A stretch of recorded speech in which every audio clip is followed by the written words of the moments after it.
But you're still holding real estate and developing things in real estate? We are, yes. But it does become harder, and because there's always going to be a need. Like shelter is a need. Like people need a roof over their house, so and a business needs a roof. There's always going to be utility value of real estate. There's no doubt. It's just the monetization component of real estate is likely going to be removed from that asset class as Bitcoin grows and grabs more of that. So yes, we still have real estate. And I guess the reason that I'm hesitating with the answer is that Bitcoin is becoming the more obvious asset choice of, for any type of savings that you could want.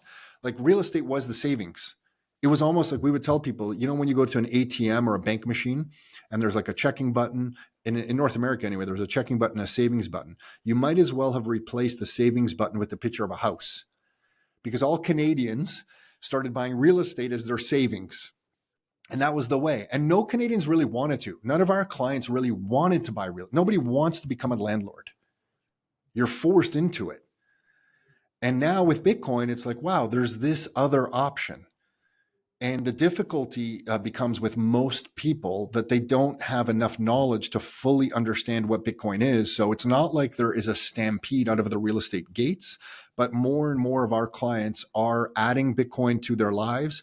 And some of the Bitcoin maxis on a percentage basis, maybe it's like 5% are Bitcoin maxis. They're selling real estate and buying Bitcoin. So it's still a mix for sure for us.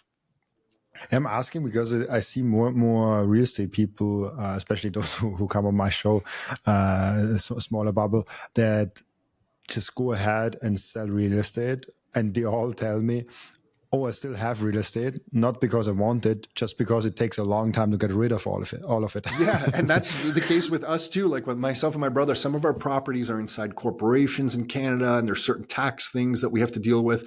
So it's not like we can snap our fingers. It's not like exactly as liquid as something like Bitcoin. So that's part of the reason. Yeah. You're just making me think, why the heck are we doing what we're doing, and it looks like our business, Robin, just many clients probably don't understand this, but at this point, I look at our business as a bit of a Trojan horse for Bitcoin, because they know they have to do something to outpace the debasement of their currency. They're working really hard. They don't understand why they're not getting ahead. They discover our business and they thought, oh, okay, I've heard real estate is a way to get ahead financially. We kind of bring them in. We teach them about rental properties, duplexes, student rental properties. Then we eventually teach them about central banking and how central banking is evil. So we take them through this journey. And then once we talk about central banking, how central banking is evil, then we kind of slyly introduce this concept of Bitcoin and say, hey, you should check out this little thing over here. So our business has become this weird Trojan horse for Bitcoin. It's almost like we're working for Bitcoin, but Bitcoin didn't hire us. But we are here working for Bitcoin on everyone's behalf, right? So, and it's a big step still for a lot of people to walk in the doors of our business. And if we were to say, hey, take your life savings and don't buy that property you thought you were going to buy, put it all into Bitcoin. Currently, for most people, that is too big of a jump still. There's going to be the Bitcoin maxis who won't understand that. And I consider myself a Bitcoin maxi, but it's mentally a big step for someone to take their whole life savings and having one discussion with you. We have to let people to come to this conclusion themselves. And I look at our business as facilitating that movement. For me, it's also the percentage you have in Bitcoin also represents to a certain extent how convinced you are of it. And it would be reckless if you just started your Bitcoin journey to go all in, even though you don't understand it fully, because maybe then you also mess up custody, you mess up things, or you get panic sell because there's like a 20% drawdown or something like that. So you're 100%. I love that you mentioned that, because even though I'm 100%, like I have no fiat left, Sure, I'm operating on a zero. I'm dancing around plus 2,000, minus 2,000 bank account to keep it always at zero. But first of all, I can do that because no wife, no family, no business. And I've done all the work since 5 years, 6 years almost in Bitcoin. And I'm really confident of that. And I've went through the 16,000 to 69,000 to 16,000 again cycles. And I did not sell, and I actually bought more. but that's not for everyone. And that's a very small amount of people that actually go through that. And people have to be confident of it and not just jump into that. And that's what we tell, our clients. Some people, we actually were just speaking to a member of our own team yesterday, and he was saying that, he's been working really hard and life's kind of tough and difficult to get ahead financially. And he was asking more and more about Bitcoin, which of course I welcomed. And he said, well, how much should I allocate to Bitcoin? And I'm like, well, how many hours have you spent studying it? Because if it's 100 hours, then I would say up to 10%. If it's 1,000 hours, then you can go all in. So if you haven't spent 100 hours, you're going to get kicked out. Like you said, the last thing I want is someone to get into Bitcoin. And when it's, it's a volatile asset. So when it spikes down, like we've all been through, just like you described, the last thing I want this guy to do is sell it. So you know what, if you spent 100 hours listening to podcasts, Robin, like yours and reading different books, then I would say you can allocate up to 10%. If you spent 1,000 hours, then, have at it, put in 100%. And that's where we need to get people to. But we were talking about this a little bit earlier, is that the problem with most people when I talk to them about Bitcoin is that they don't have a definition of money. Because they will ask, this guy on our team was also saying he was speaking to some friends, and we don't stop talking about Bitcoin in our business. So he was then talking to some friends about Bitcoin, and they were challenging him a little bit, and he was asking for ways to describe what Bitcoin is. And I said, well, it's difficult to describe what Bitcoin is to somebody when they don't themselves know what money is. Like, ask them, what is money? How are you defining money? Because that's the starting point of the discussion that I'll usually have with people, because the answer sometimes, like the most advanced answer I will get, is usually something around, well, when the dollar, and they're referring to the US dollar at this point, when the dollar was backed by gold, I guess that was kind of like money. And I said, okay, let's break that apart a little bit. So the dollar in itself wasn't money. The thing that was money in that situation was the gold. The paper receipts were the dollars to make it more convenient, but the money itself was the gold. So what then are the properties of good money?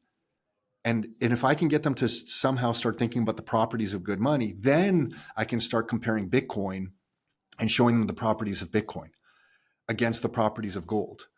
But I kind of need to get them into that framework. And I feel like I'm born in 1973. And I feel like anyone that's born in my generation, millennials, Robin, young guys like you, people who are born in the last 50 years, they don't know what money is. Like, you're born in an era where fiat was the thing. So you have no concept or knowledge of what money is. So when you see good money, when you see beautifully engineered money like Bitcoin, like the most beautiful money that we can ever imagine, they can't recognize it for what it is because they themselves don't know what money is. And it's the hardest thing to get someone to break down. Like, what are you working for? What are you spending your time and your labor? And what are you exchanging your time and your labor for? And they don't even understand it. And I look at it like this. Do you know what Chuck E. Cheese is, or Dave & Buster's, or like a fairground where you play those games and you get like tokens that come out of the machines?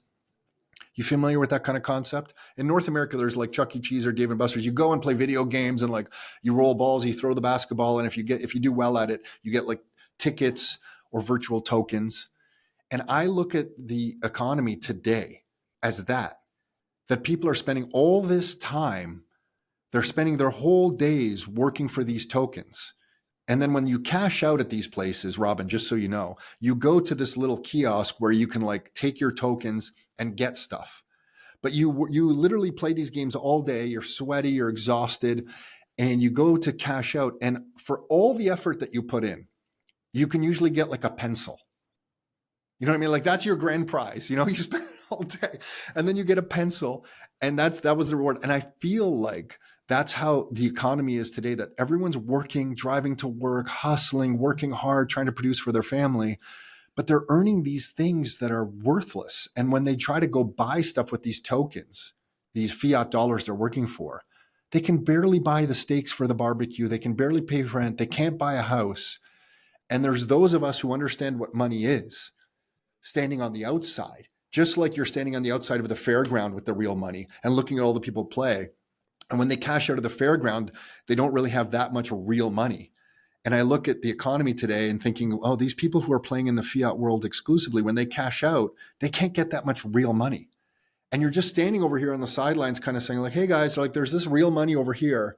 And if you spend your time accumulating that and saving that, you'll be so far ahead instead of just being caught up in the circus of earning these fiat dollars that are constantly getting debased on you.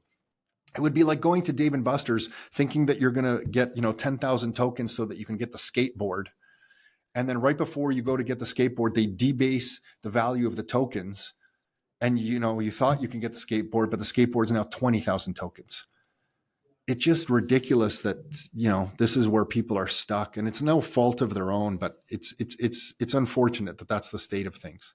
Robin, I've never used that example before, so I don't know if that made any sense to you, but that's how I'm going. That's how I'm going to start using it with some of my friends. It makes a lot of sense. And the question, because I never also looked at that comparison, but I looked at similar ones. And let's stick with that example. The thing is always, when do people realize that they are sweating all day long and they are working for money that someone else just prints? That someone else just does, like the game developers that just prints the token. It's basically the central bank. They don't have to do anything to print those dollars. When do people realize that they use fake money? Because when I talk about made up money, they're like, oh, it's so funny. You talk about made up money and you use some magic internet Bitcoin token that is made up. And I'm like, no. Like, but there's energy and then the proof of work, and they can just print it out, and there's no one that can print money. It's really hard for people to grasp how to get out of that mindset, because they have been so framed that fiat money is money, period. So that's usually the answer I get. Yeah, and then when people work for it and they can't get ahead, whether they can articulate it or not, there's a certain level of angst or frustration that's created in their lives, whether they're a young person or they're somebody with a family. And then that gets represented in the society when they're talking to their neighbors and they're talking to their family. This undercurrent of stress exists because they're expending all their livelihood earning these things that aren't a fair exchange of their time and labor. So they're not able to produce for themselves and their family what they want to produce. And they carry this weight around. And then that weight gets articulated or expressed in the community because the exchanges between people in the community then have an undercurrent of angst to them. So when two neighbors see each other and they're both slightly struggling, they're not completely joyful or they're not completely happy, and they can't come from a place of love. They're coming from a place of lack of scarcity. Everyone's trying to grab for more. And so it produces, whether people understand this or not, it's in society or in your local community, it produces a undercurrent of fear, of scarcity, of lack, instead of a place of abundance and love and helpfulness. And if we can get people to save in a good money, it changes the very base of society, because people are acting or coming from a place of abundance. You can help your neighbor. You can be charitable. You have enough for your family so that you can give to other people more willingly. So it really changes all of society. And because we have a fiat dollar the way we have it, there's elections going on in Canada right now. And the elections I've never seen elections so hotly contested in Canada. Like, Canadians generally don't go out to vote. This is a huge election in Canada happening right now. And a lot of people are going to vote for the very thing that is causing the problems that they are experiencing. This is something Jeff Booth talks about all the time. Is that you have a bunch of Canadians who housing prices here, Robin, are insane. Like on the outskirts of Toronto, to get a nice single family home, you're talking about $1 million. Like I'm talking a very basic single family home. In some areas, that's not even a single family home. It might be a townhome for $1 million. It's not uncommon to get a home here for 1.5, 2, 2.5, $3 million. And people can't afford all of this. So the elections are coming. They're going to vote for the politicians who are going to print more money, because they're running under a platform that they're going to build more houses for Canadians. The government can't build any more houses. They don't have savings. So they're going to print more money, debase the currency further, which is going to create the price of assets, and the price of groceries will increase because of that. But Canadians are going to vote for that. And it's going to perpetuate the problem even further. What Bitcoin introduces, as many people have explained, it's like the pin that kind of pops everything, right? It's the change that we need, where on a Bitcoin standard, as more and more people progress there, we can get out of this cycle that is just pulling everybody down. So anyway, I didn't mean to bring the Canadian elections up into this. It's just, that's what happens at a societal level, and it's unfortunate. It's sad. It's super. Yeah, politics is it's interesting because ever since the Trump election, more politics came into my podcast for some reason. But I think it's an interesting topic. Because do you think Bitcoin is political? Some see it completely outside of political. Some say, "Oh, Bitcoin is the most political thing ever." Yeah, I don't see it as political at all. To me, Bitcoin is it's almost like a truth mechanism, or the way I like to think about it is Bitcoin is bringing order to a chaotic, complex ecosystem of humanity, and humanity will benefit from order. So Bitcoin is forcing order in a complex system. It's kind of like, I believe everyone can elevate their own consciousness by making good decisions. You make good decisions over and over. You live by principle. You live in integrity with your own principles. You make good decisions. And I believe your consciousness elevates, your energy elevates. You kind of like raise yourself to a higher level. The frequency that you give off, Robin, is at like a different level. And I feel like Bitcoin is forcing good decisions on a complex, chaotic system that has not been making good decisions. And it's not political. It's going to elevate humanity. Like, it's an inflection point in the history of humanity that is going to elevate humanity to a higher level, a higher frequency. Making better decisions compounded over time is going to produce a much better society. So, it's kind of like this truth mechanism. Like it's forcing order. And it will affect all of us at an individual level. It'll affect your community. It'll affect your larger state or province or area. And it'll affect, things nationally as well. It'll take time, but I think it's like this most beautiful thing in history that is forcing order in a complex system that has been making bad decisions for some time. And for whatever reason, Bitcoin arrived when it did, and it's going to force a lot of good decisions. I love that way of thinking about it.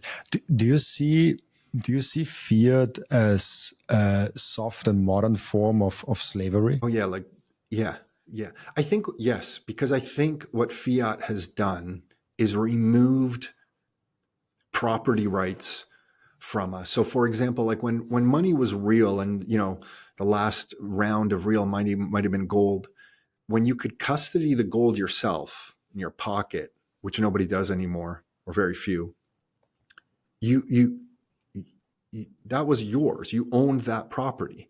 You weren't like a serf. You weren't a slave to the system. You had that.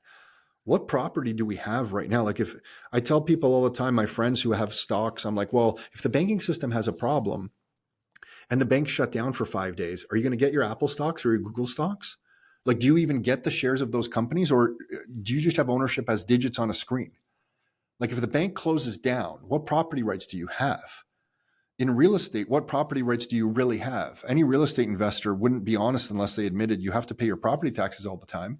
If you don't pay your property taxes, the government's going to come and take that property from you. So fiat, to me, just was the last step of removing property rights almost entirely from you. Until Bitcoin arrived, I didn't realize until Bitcoin arrived, I'm like, wow, like I actually owned this. If I take self-custody of Bitcoin, I own this property. Like, I control this property directly. Nobody can change that. I need to have some responsibility about what I'm doing, but I own this.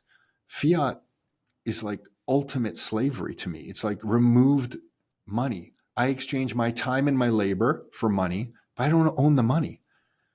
I owned my time and labor. I thought I exchange it for money. I don't own this money. It ends up in a bank. And if the bank shuts down for a day, I don't even get access to my own money. So yeah, it's just a brutal system. I was before Bitcoin. I almost went into real estate, and it was right at the time where I started also paying attention to Bitcoin. And there was a Bitcoin podcast and I never told that story. It's so funny where someone said, "Do you really own real estate if you have to pay property tax for just holding it? Do you really own it then?" And I was like, like, I don't only that, like if I'm forced to pay taxes just for holding it, how good are the property rights of a property of that real estate?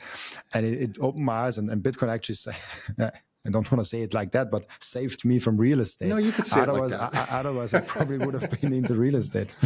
Yeah, and it's so true. Like, to me, real estate is better than maybe owning some equity where you don't actually have the share ownership, because at least the property is outside of the system in that the tenants are paying you directly for the rent, right? So, okay, there might be levels to this, but Bitcoin is true property ownership where you self-custody it. So it's yet a further level of ownership. And not just that, real estate, and I think Canadians are waking up to this, for the first time, real estate has jurisdictional risk. I think in Europe, with kind of like the history of Europe, maybe people have always understood there's been jurisdictional risk in Europe. Like I explained that my father's from Croatia. That place in Croatia always seems to have some war break out every, 40 or 50 years. There's always going to be some war going on there, and then property rights change around. Whoever took over the land at that point is getting the piece of property. So maybe in European, the European mind, the real estate has had less rights than maybe here, whereas Canadians think, well, that's my real estate, I own it. I'm like, well, no, I don't really think you do. Like you said, if you're not paying the property taxes, do you really own that? And then the jurisdictional risk today is that governments are getting, more and more desperate. So the taxes are changing, and there's ideas of taxing Canadian real estate higher and higher and higher. They've floated the idea, then they've pulled it back, but it's been floated out a few times where you're going to be taxed more and maybe eventually taxed on unrealized gains. So now real estate has a jurisdictional risk, whereas Canadians never thought about that before.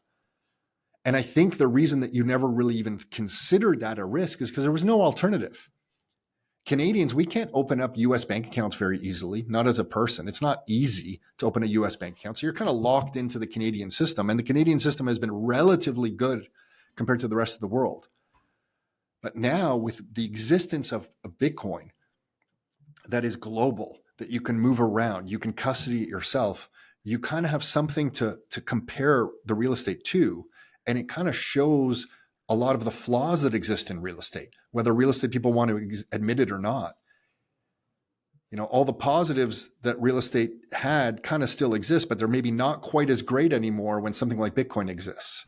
Thank you for watching this video. This was only a snippet of the podcast. And if you want to watch the full episode and get all of the context of this episode, you can click right here or here.